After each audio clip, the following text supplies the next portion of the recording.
abençoe. Deus é bom. Deus é muito bom.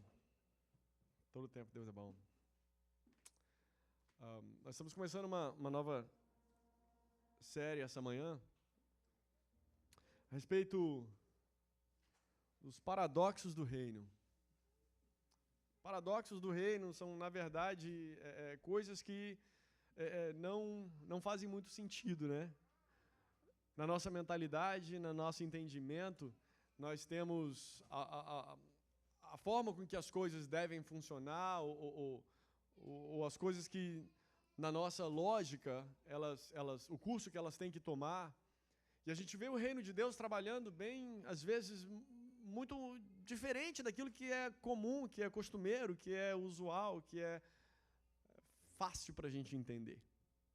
Jesus sempre, até nas suas palavras e nos seus ensinamentos, Jesus sempre trouxe a palavra de Deus, os seus ensinamentos, confrontando a nossa forma de lidar, de interpretar as coisas, de entender o reino dos céus. Antes de mais nada, ele mesmo, o motivo dele ter sido rejeitado foi porque o próprio Deus, inclusive Israel, espera até hoje, o Salvador chegar como um vingador, né? Aquele que vai estar sentado num cavalo branco, vestido com uma realeza mesmo, e se vingando de todos os seus inimigos. É assim que Israel espera até hoje o Messias chegar. Por isso que quando Jesus veio naqueles tempos, ele não foi interpretado, entendido, aceito como o Redentor. Porque não era esse o Filho de Deus que eles esperavam, não era esse o resgatador de Israel. Eles estavam debaixo do regime romano e ali precisava haver uma vingança, precisava haver uma dilaceração de todos os inimigos de Israel para então eu entender esse é o meu Deus, esse é o Deus que vai me vingar. Não é muito esse sentimento que às vezes a gente tem quando a gente lida com alguém que lida com alguma situação de injustiça e aí você pensa automaticamente, Deus quebra as duas pernas dela, porque aí todo mundo vai ver que eu estava certo, ela estava errada. É bem assim, justiça para a gente opera desse jeito, vergonha para ele, glória para mim. Agora, quando eu estou errado, o que a gente pede? Tem misericórdia, Jesus. Monique é bem assim, vocês têm que, à medida que vocês vão conhecer um pouquinho mais da Monique, vocês vão ver. Não fica inimigo da Monique não, que ela ora para quebrar suas pernas. Essa é a mentalidade, esse é o protótipo na mente humana de como as coisas precisam acontecer. Precisa ser revelado aquilo que é certo e aquilo que é errado, porque aí você vai ver que eu estou certo e ele está errado, então traz a punição certa. Quem tem filhos vê que isso acontece mais ou menos umas 497 vezes por hora.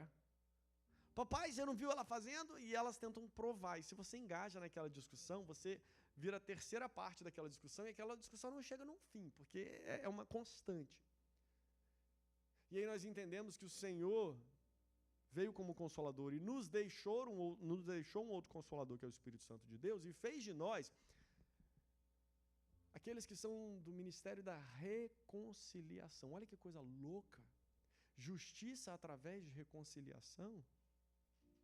Justiça através de demonstração de amor, de perdão. Isso é um paradoxo. Essa palavra paradoxo quer dizer isso. Algo que não faz sentido nenhum, é completamente um sentido completamente oposto. E nessa primeira mensagem do Felipe, cadê o Felipe? Acordou? A primeira mensagem desse tema, o reino de paradoxos. A gente hoje vai estar falando do poder da rendição. Rendição é uma palavra que dá a entender uma submissão completa. Quando você está numa guerra e alguém se rende, isso quer dizer o quê? Tem um inimigo que está vindo contra mim, que é mais poderoso do que eu, e eu não tenho como lutar contra ele. Então eu vou me render, eu vou baixar as minhas armas. Nesse momento, eu confesso publicamente a minha perda. Isso é que a palavra rendição ocoa para nós. Na nossa mentalidade do nosso dia a dia. O render-se significa perder. Numa discussão, Quem grita, parece que está cheio de força. Quem fala por último, parece que é sempre o que está certo. Quando, na verdade, a gente começa a interpretar e ver as coisas, até psicologicamente falando, que é bem o oposto, é bem o contrário. A gente vai ver uma passagem hoje, onde o ensinamento de Jesus ensinou a respeito do poder da rendição. Sabe, essa palavra poder, em grego, ela é dínamos. Dínamos, que é a raiz de dinamite. Dinamite é algo explosivo, é algo poderosíssimo. Dinamite, quando você passa perto de minas de carvão e você ouve explosões acontecendo, você vê que existe um resultado onde toda a região experimenta. Eu trabalhava em uma região de fábricas de cimento, e eu trabalhava para uma fábrica de cimento onde eles entravam nas rochas e se ouviam as implosões da dinamite em toda a região. Eram várias fábricas de cimento e ali as cidades sabiam, havia um alerta nas 3 pequenas cidades em volta daquela região falando, olha, vai haver explosões, e era sempre no final de semana, vai haver explosões esse sábado, então fiquem alertas. Então, quando as explosões aconteciam, eles sabiam que a dinamite estava sendo estourada dentro da montanha. Dínamos, o poder. E quando a gente ouve falar do poder da rendição, ou seja, o estouro, o potencial de dano que o render-se tem, a gente começa a entender que aquilo que a palavra fala, quando eu sou fraco é que eu sou forte. Aquilo que parece ser no mundo físico, na verdade, ele tem um sentido oposto no mundo espiritual. Abre comigo no Evangelho de Lucas, capítulo 10. Uma passagem bem conhecida acerca de 2 irmãs, Maria e Marta. Uma passagem conhecida porque a gente sabe sobre o comportamento dessas 2 moças que amavam Jesus. De fato, a palavra fala a respeito de poucas pessoas, da forma como fala de Maria, Marta e Lázaro, os 3 irmãos. Fala que Jesus era amigo deles e uma amizade muito íntima, muito próxima.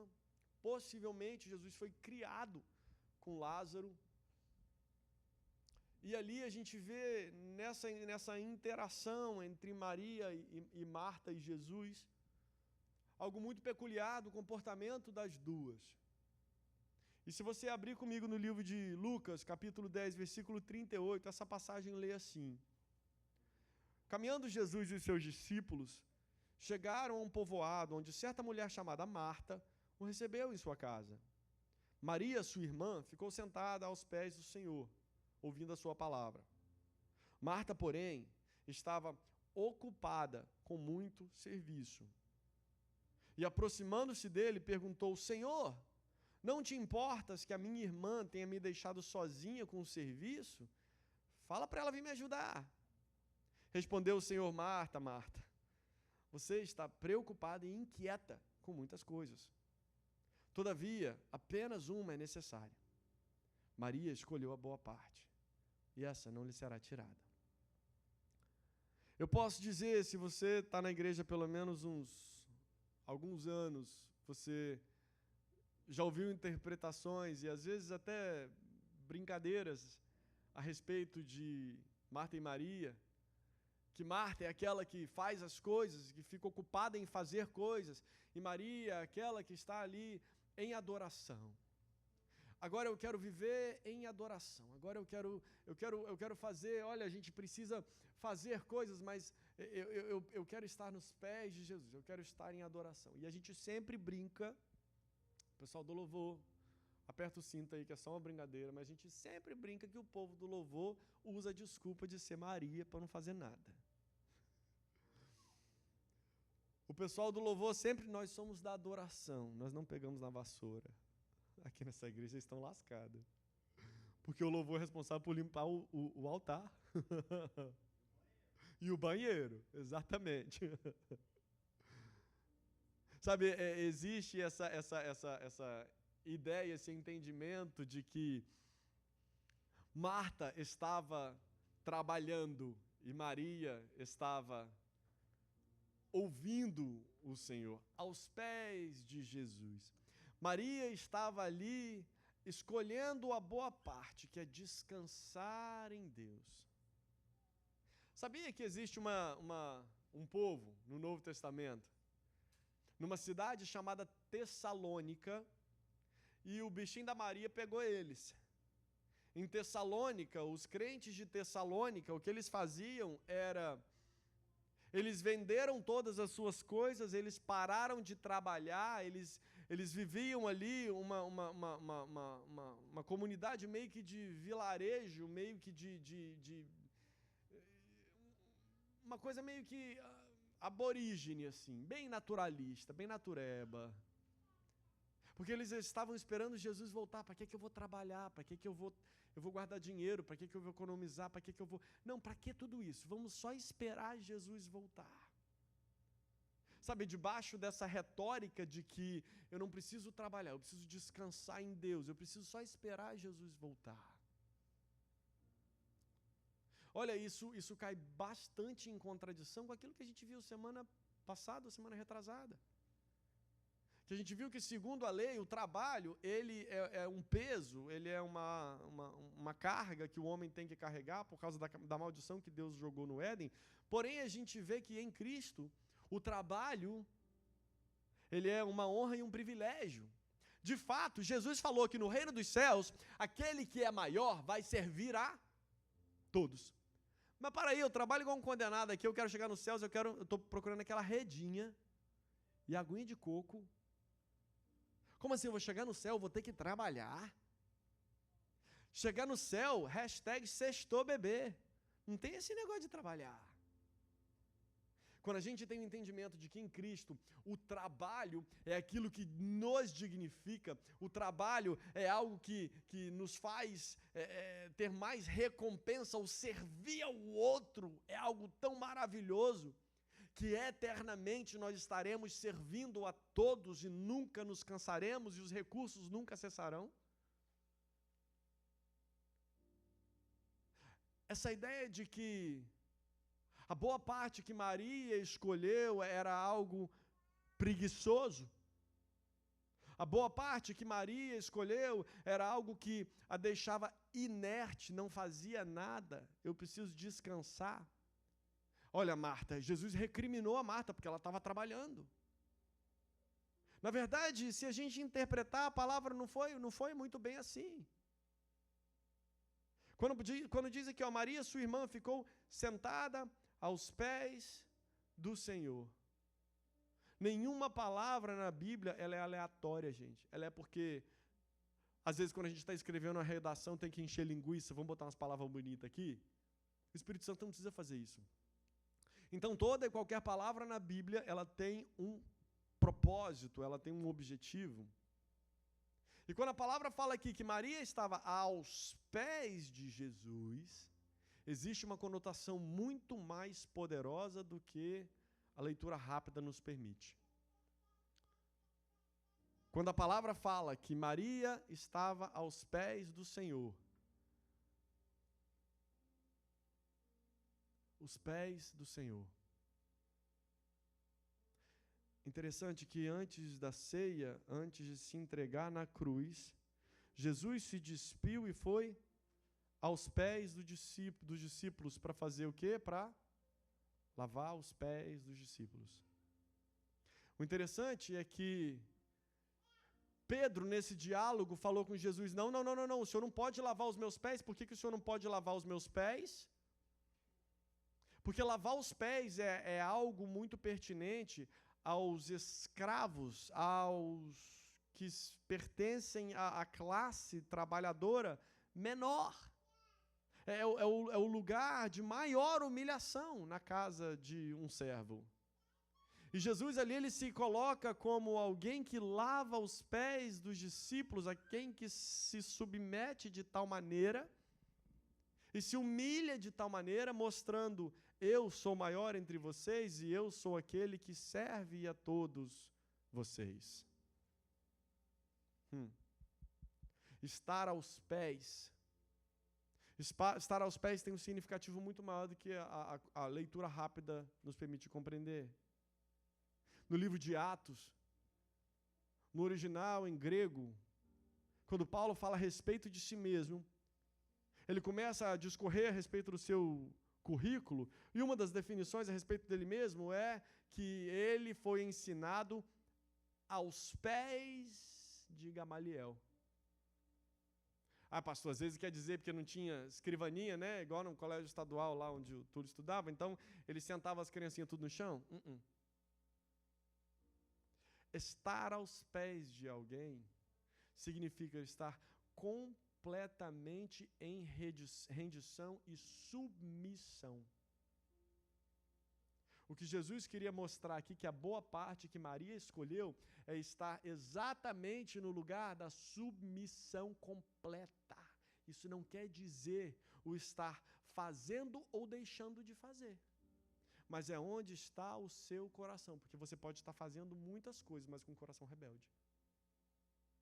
Você pode ser a abelhinha mais ocupada da colmeia, mas o seu coração não está satisfeito, não está contente. Você pode ter a voz mais linda, tocar 7 instrumentos, você pode dar todos os seus recursos, você pode pregar a palavra de uma forma mais eloquente, você pode participar de todas as coisas, dar ao pobre, dar todo o seu dinheiro, todos os seus recursos. Você pode fazer tudo, se esforçar da melhor maneira, mas aqui não esconde de Deus, aqui não se esconde de Deus. Então não adianta o muito fazer sem a rendição e a obediência. Maria escolheu a melhor parte porque ela estava, nesse momento, ela estava ativamente parada. Ela não estava fazendo nada por si, mas ela estava completamente rendida, querendo aprender dele. Essa é a boa parte de Maria. Maria não era preguiçosa. De fato, se a gente for ver de acordo com os princípios do reino de Deus, Maria é que naquele momento estava mais ativamente no mundo espiritual do que todo mundo que estava se movimentando à volta dela. Mas por que Jesus condenou Marta? Por que Jesus chamou a atenção de Marta? Nossa, Jesus, eu estou fazendo tudo aqui, ninguém me vê. Ai, tadinho de mim. O espírito de vitimismo. O espírito de vitimismo que te coloca num lugar onde você não precisa aprender, porque você é uma vítima. E toda vítima, ela não precisa aprender nada. Ela não precisa lidar com os próprios erros, porque ela é uma vítima. Então ela coloca a capa de vítima, a cara de coitada. No Novo Testamento, o livro de Timóteo, a palavra fala que nos últimos dias haveria uma geração como essa, que tem uma aparência de bondade, mas que nega o poder da bondade. O que o poder da bondade faz, gente? O poder da bondade gera frutos de bondade. Frutos de ajudar o outro, ter misericórdia com o outro, perdoar o outro. A face da última geração nos últimos dias vai ter uma cara de bondade. Por que essa cara de bondade? Que nega, na verdade, o poder que a bondade tem. Ou seja, a cara de bondade, mas não consegue fazer bem para o próximo, não consegue perdoar o outro, não consegue, porque é sempre uma vítima. Por que a cara de bondade? A cara de bondade se arrasta até Apocalipse 16.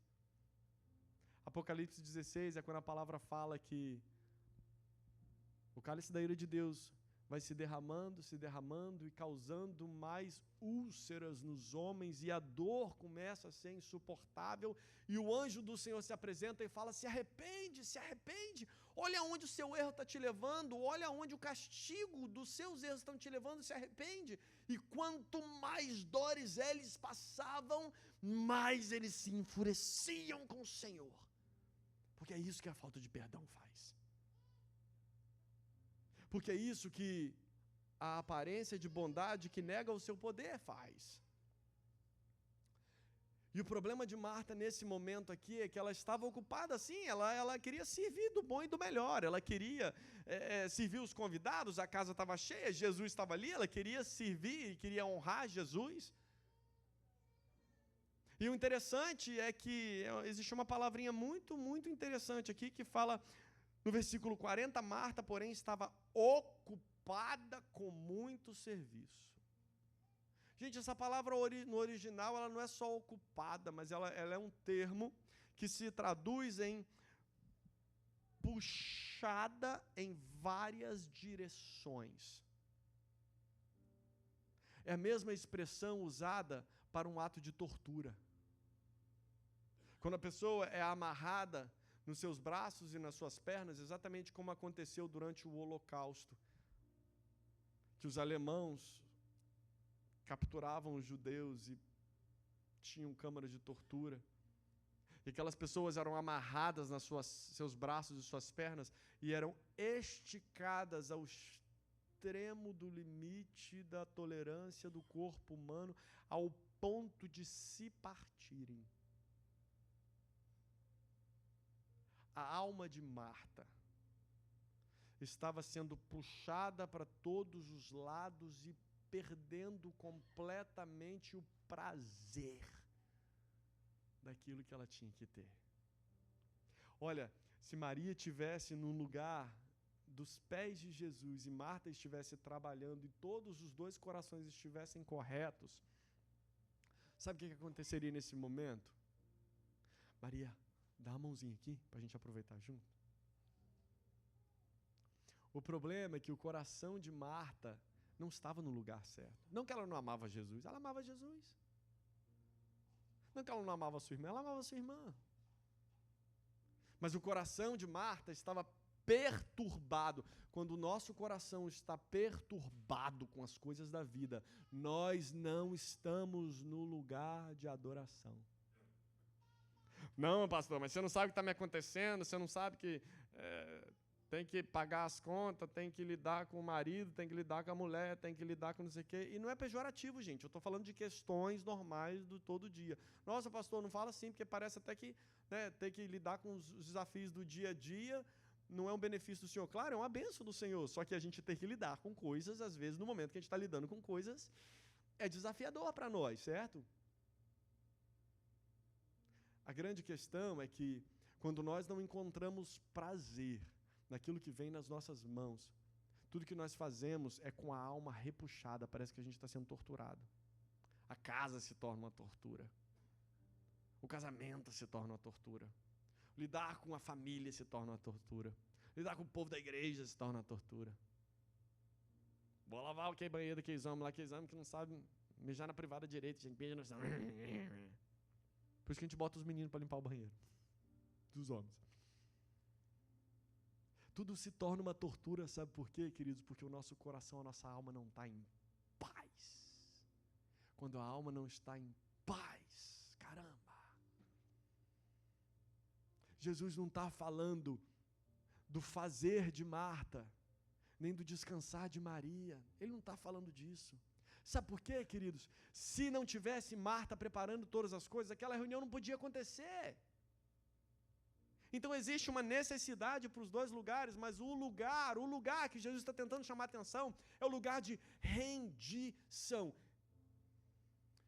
E às vezes, eu falo por mim, me manter ocupado com as coisas é muito mais fácil do que aprender a descansar em Deus. Porque enquanto eu estou ocupado, eu não estou pensando naquilo que eu preciso me render a Deus. É difícil se render a Deus quando as vozes gritam dentro de nós.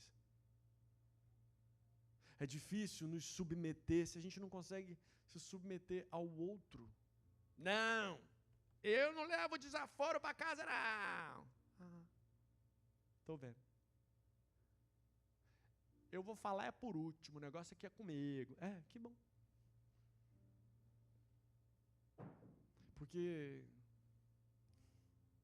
aquele que fala por último, aquele que fala mais alto, é aquele que, na verdade, tem que se defender, porque não tem segurança a respeito de si mesmo.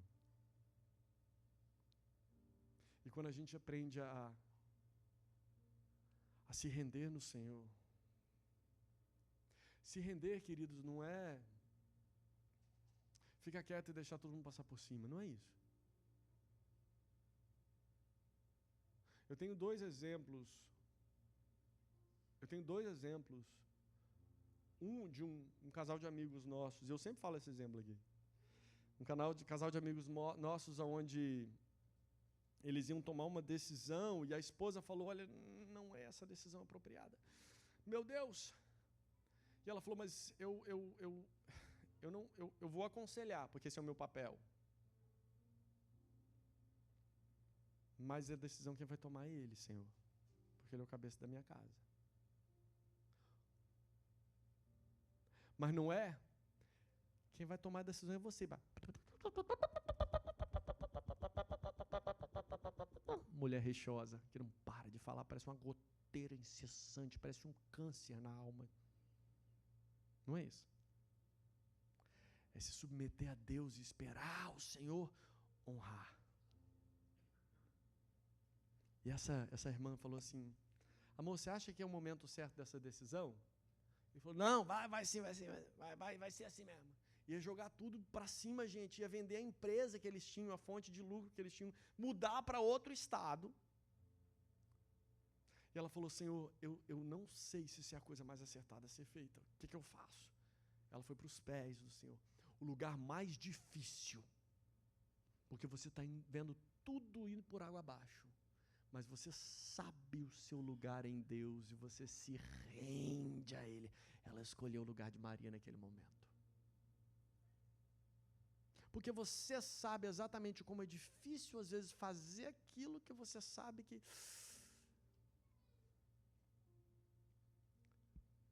Alguns dias depois, ele chegou para ela e falou: não, essa ideia não vai dar certo, não. Ela falou: obrigado, Jesus. O outro exemplo, queridos, eu tenho lá em casa. A pastora faz isso. Quando a pastora fala, às vezes ela quer me convencer das coisas, e eu falo: não, amor, mas é assim. E aí ela vê que às vezes ela fala e não... E ela se cala. Quando essa mulher se cala, ela fala: agora ela vai falar com o pai, agora lascou-se. O mesmo Deus que é o seu pai, mulher, Ele é o pai do seu marido. E com o seu marido ele está mais lascado ainda, sabe por quê? Porque você se achega para ele para falar com o pai do seu marido. Só que além de pai do seu marido, vamos colocar assim para a gente entender, tá, gente? Deus também é sogro do seu marido, que ele é seu pai. Aí lascou. Deixa Deus falar. Encontra o lugar de Maria. Se rende ao Senhor. Deixa Deus falar. Porque no nosso ativismo, no nosso querer fazer as coisas acontecer na nossa força, a gente vai se sentir puxado em todas as direções. E aí a gente encontra um lugar de condenação em Deus. Porque às vezes é muito mais fácil você realizar coisas do que você ensinar coisas. Sabe, o maior desafio para um líder não é fazer coisas acontecerem, mas é gerar outros líderes. É não só você passar pelos desafios que você tem, mas você olhar para o outro com os desafios que ele tem e dizer: você vai conseguir, vamos embora. Não, mas eu não consigo. Não, você vai conseguir. E às vezes não vai fazer tão bem quanto você, mas você está gerando um líder. Você está abrindo espaço para alguém brilhar. Você está permitindo que algo novo cresça. E esse é o lugar do se render. Esse é o paradoxo do reino de Deus. Que às vezes é muito mais fácil a gente lidar com aquilo que é prático e rápido. Às vezes é muito mais fácil aquela visão que o Senhor nos deu no começo do culto aqui. Deixar essa âncora lá embaixo, porque começa a fazer sentido na cabeça, né? Âncora tem que estar no fundo do mar, tem que estar ancorada lá, presa, então deixa ela lá, eu não tenho que lidar com isso. E às vezes o Senhor começa a mover alguns ventos para dizer, ei, levanta essa âncora daí, porque tem coisas que você está deixando lá, não porque é necessário deixar lá, mas porque você acha mais conveniente nesse momento deixar lá, mas isso não vai te permitir ter a liberdade que você tem, e às vezes você se agarra a um peso do ontem para justificar a não tomada de iniciativa hoje. Ah, mas o meu pai nunca fez. Ah, mas você não sabe o que eu passei. Ah, mas olha a humilhação. Ah, mas olha a falta de dinheiro. Ah, mas é porque eu não tive estudo. Ah, mas é porque... São âncoras necessárias que a gente se agarra a elas por conveniência. Mas toda vez que a gente se agarra a alguma coisa por conveniência, a gente está dizendo, Jesus, eu sei que o Senhor morreu na cruz para isso, mas quer saber? É difícil demais ter que lidar com isso. Então, deixa eu me justificar nessa âncora aqui. Aí eu saio dizendo para o mundo, o meu Deus é poderoso, mas para mim não. Meu Deus é poderoso, mas nem tanto assim, porque não consegue me tirar desse lugar aqui não. Eu estou sempre ancorado, eu estou sempre amarrado, tem sempre um problema, tem sempre uma dificuldade, tem sempre alguma coisa para reclamar, tem sempre... Como que nós vamos testemunhar do poder de Cristo se nós não vivemos em liberdade? E o lugar de rendição, às vezes, é o lugar mais difícil. Tenta calar a voz. Tenta suprimir os sentimentos. Em Deus, gente, em Deus. Não é na nossa própria força, no nosso próprio entendimento, mas em Deus. É entregar em Deus, em oração. Ah, mas às vezes eu não consigo entregar em oração, preciso levantar dessa cama e fazer alguma coisa. É exatamente essa Maria aí que talvez... As circunstâncias da nossa vida nos programaram para sempre repetir assim, e a gente fica tão ocupado que a gente gera aquele ambiente justamente para justificar a nossa inércia no mundo espiritual. Quando o lugar onde a gente está é tão mais confortável, eu já sei de tudo, já sei como é que funciona. Tem um ditado em inglês que fala assim, é melhor você lidar com o diabo que você conhece do que com o diabo que você não conhece. Então deixa quieto. Deixa aqui, porque isso aqui eu sei lidar com isso, eu não quero desafios novos, que eu não vou saber lidar com eles, então deixa quietinho aqui. A melhor parte que Maria escolheu foi se submeter ao Senhor, se render ao Senhor e deixar o Senhor levá-la em lugares onde ela não conhecia. O primeiro lugar onde Maria não conhecia, a discriminação das pessoas à sua volta. Ela foi aos pés de Jesus, quem que ela mais incomodou? A própria irmã. A própria irmã foi incomodada. Teve uma outra Maria, que não é a mesma Maria, numa outra história, que se achegou aos pés de Jesus, que ungiu a cabeça de Jesus, e naquele ambiente ela incomodou todo mundo. A rendição dela, o ato de render-se a Cristo incomodou todo mundo, porque estava todo mundo ali na mesa, tentando aparecer, tentando se mostrar para Jesus, tentando mostrar o seu próprio valor, o seu próprio currículo, o que eu faço, olha aqui, vamos ver se você é páreo para mim. E Maria não estava nem aí, ela quebrou com todos os paradoxos, ela rompeu as barreiras do comum para todo mundo. E olharam para ela e falaram, que isso? A gente está aqui na mesa fazendo o maior esforço para manter a aparência aqui, ela chega aqui do nada. Ela chega aqui do nada e começa a mostrar esse display de vida que nenhuma das nossas aparências conseguiu. Essa mulher incomoda. A vida nessa mulher incomoda.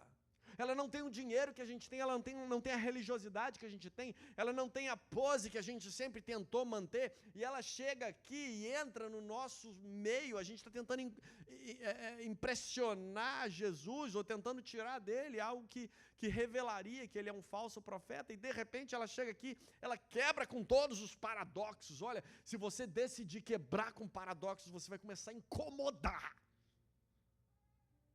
E talvez é exatamente esse o lugar que Deus está querendo te levar.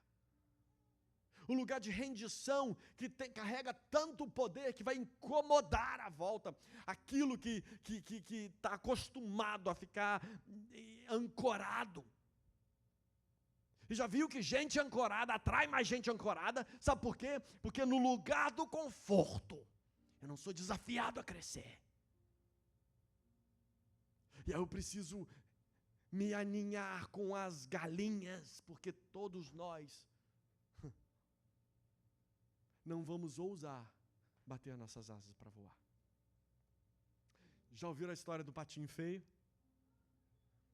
Patinho feio, na verdade, não era um pato, ele era um cisne.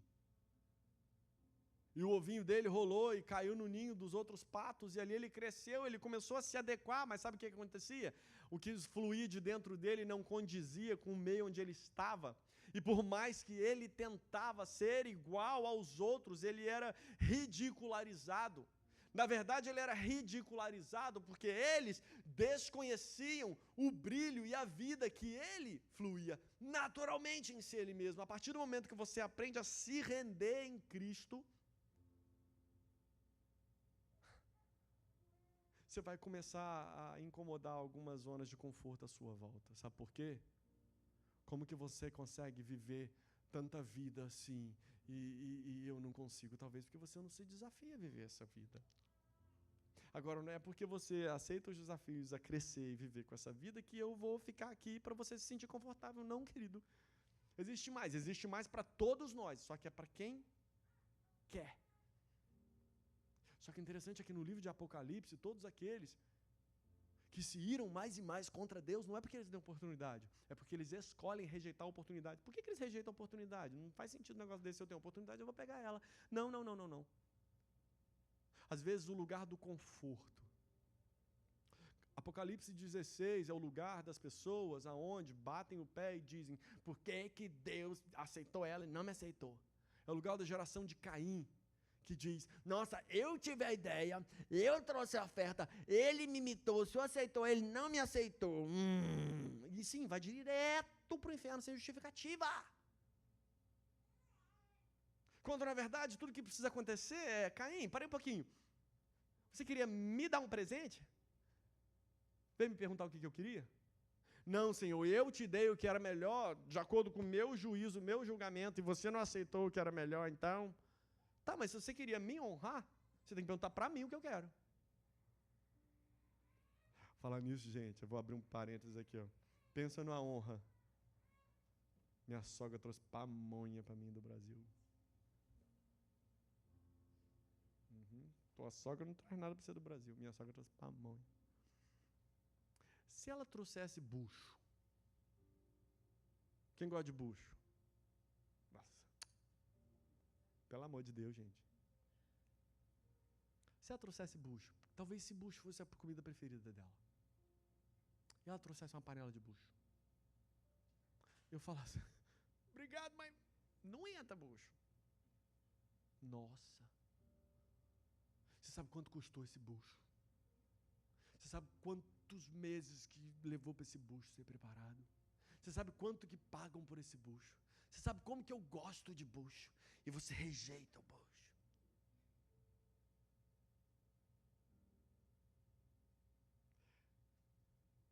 É a respeito daquele que você quer agradar ou é a respeito de você mesmo? É a respeito de você querer ser apreciado ou você verdadeiramente querer agradar aquele que você quer agradar? O lugar de rendição é esse lugar. Que você ama tanto ele, que você se submete a fazer aquilo que agrada a ele. E a recompensa, ele é a recompensa. Ele é a maior das nossas recompensas. Estar no lugar que ele quer é a maior das nossas recompensas. Aí, quando a gente chega nesse lugar, todas as outras coisas perdem o sentido e perdem o valor. Todos os outros desafios, todos os pesos que a gente tem que carregar deixam de existir, deixam de ser peso, não tem mais valor nenhum, porque a gente se encontrou nele. A gente está vivendo dias de paradoxos, queridos. Dias que os profetas falaram. Os profetas falaram, olha, aqueles que falarem paz, paz, quando não houver paz, se afasta deles. O profeta que abençoa aquilo que Deus amaldiçoa, se afasta dele. Os lugares que se escondem debaixo de fachadas para fazer a sua vida ficar bem. Olha, importa você ser feliz.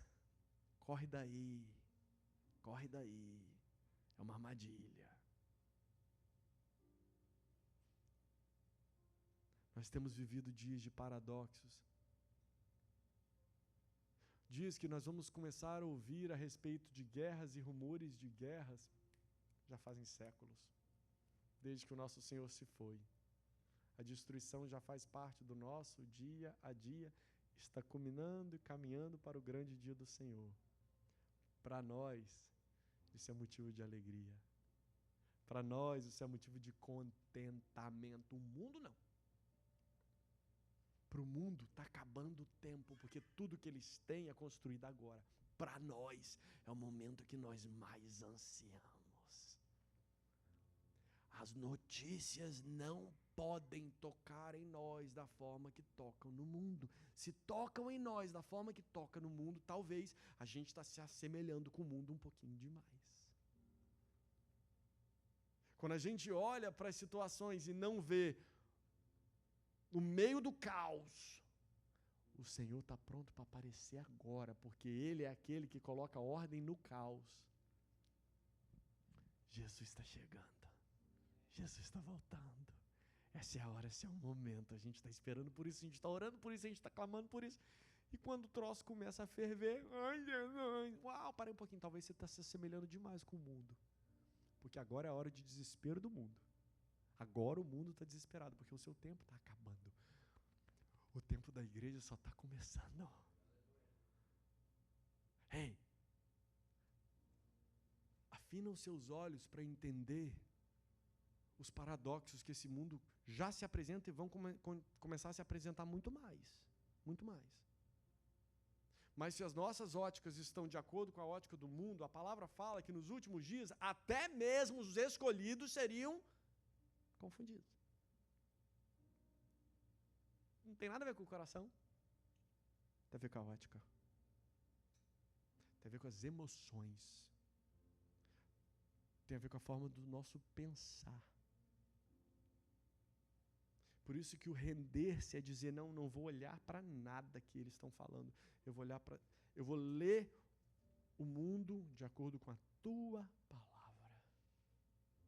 O mundo chora, o mundo tem um tom fúnebre. A igreja está dançando, a igreja está sapateando, a igreja está adorando, a igreja está esperando, a igreja está cheia de esperança e vida. Todo mundo vai embora porque vai ficar ruim aqui. É o momento propício para a igreja. Vocês não estão entendendo o que meu Deus vai fazer. Só para terminar. Houve um tempo onde Israel ia enfrentar um inimigo muito poderoso e Deus foi lá e chamou um carinha, como é que é? Um piá, como diz lá em Jarará do Sul, na terra da Manique. Chamou um piá chamado Gideão. Gideão, vem cá, meu filho. Ele era de Jarará do Sul, mas ele era mineiro, entendeu? Então o Senhor falou, vem cá, meu filho. Não, mas Senhor, eu sou o menor da minha casa. A minha casa é o menor do meu clã. O meu clã é o menor da minha tribo. E a minha tribo é a menor em Israel. Você não sabe o que me aconteceu. Você não sabe quanta tortura, quanto abuso, quanta dor, quanta miséria. Parece uma galinha, já percebeu?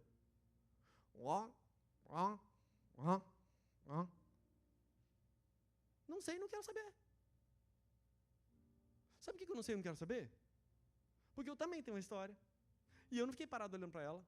Então, se Jesus me salvou, me restaurou, me deu uma nova vida, para eu não ficar olhando para a minha história, você acha que eu vou querer ouvir o lenga-lenga daquele que não quer ouvir a Cristo? Não. Ô pastor, a gente tem que ter um coração para aquele que está perdido. Claro! Eu estou falando daqueles que já tiveram a revelação de Jesus Cristo. E decidem ficar no lenga-lenga? Pai do Senhor, querido. Existe mais para a igreja. Existe muito mais para a igreja. Está chegando o dia, está chegando a hora que nós temos esperado e clamado. É momento de paradoxos. O mundo interpreta de um jeito, a gente interpreta de outro. O mundo se entristece, a gente celebra. O mundo faz.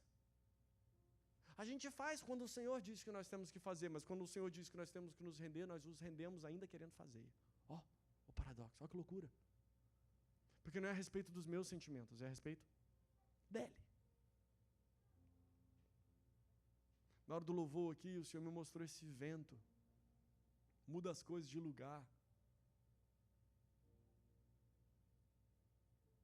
Olha, eu vou ser sincero com vocês.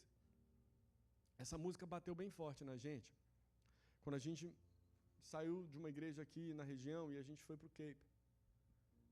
E ali o Senhor falava com a gente, muda as coisas de lugar. E aí, né? Inteligentão. Como diz meu pastor, PhD em Deus. Meu pastor, é o maior bullying que tem, gente. Eu falei com vocês, né?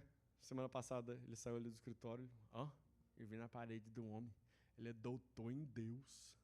Jesus precisar de saber qualquer coisa de Deus, ele vai perguntar para ele. Meu pastor é bullying. Aí vocês acham que eu sou bullying com vocês? Eu tenho de quem aprender.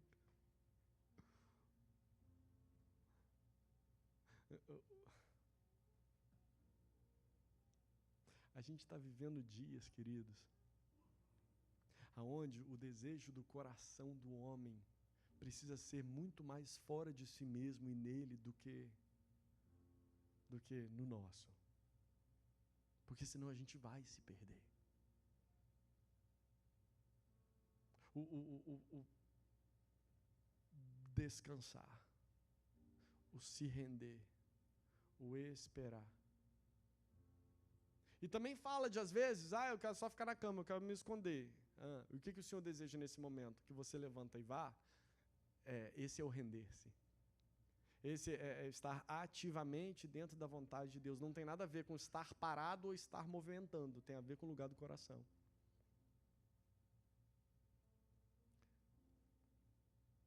Quando essa música tocou, há anos atrás, que a gente estava no Cape, e olha só como é loucura que a gente começa a interpretar as coisas de acordo com o nosso coração, né? A gente tinha mudado para a igreja no Cape há pouco tempo, e ali o Senhor falou, eu mudo as coisas de lugar, e a gente, Jesus, o Senhor mudou a gente para cá, lá, estou entendendo tudo.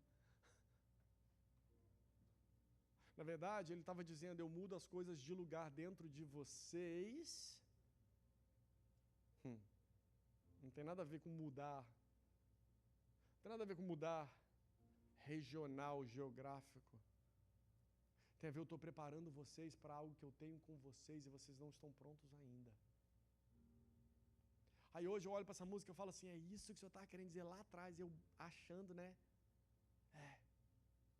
Permanece na presença que você vai ver. Aquilo que Deus fala não tem a ver necessariamente com a interpretação daquilo que as suas emoções estão vivendo agora. Cuidado.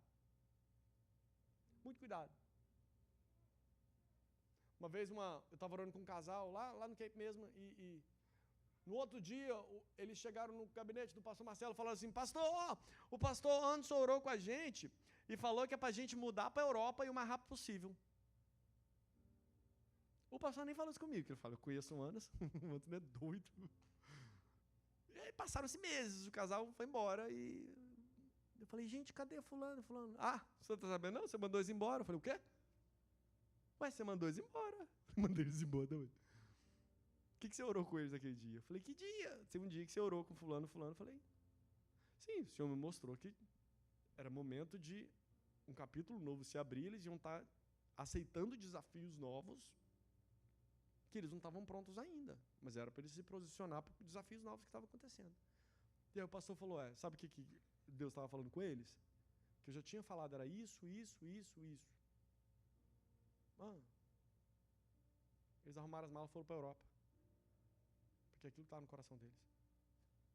Quê? Eu falei, fui eu? Aí lá no Cape, se você falar o nome do pessoal, vão falar, o pessoal que o pastor mandou para a Europa. Nada a ver. Cuidado aqui, Se rende aqui, Se rende aqui. Porque Marta podia ter interpretado, então é para largar tudo, é para jogar tudo para cima, eu vou parar aqui, eu vou sentar também, Jesus, que aí nada vai acontecer. Não, Marta, você não está entendendo. É para você fazer, mas aqui tem que estar leve, aqui tem que estar certo daquilo que eu tenho com você. Acalma aqui, Se rende aqui, Se rende aqui, Esses são dias de paradoxos. Esteja pronto para os paradoxos, igreja. Fechar os seus olhos. Vamos fechar os seus olhos. Eu quero orar com vocês. Senhor, eu quero te agradecer, Pai. Eu quero te agradecer porque o Senhor não nos deixa sozinhos.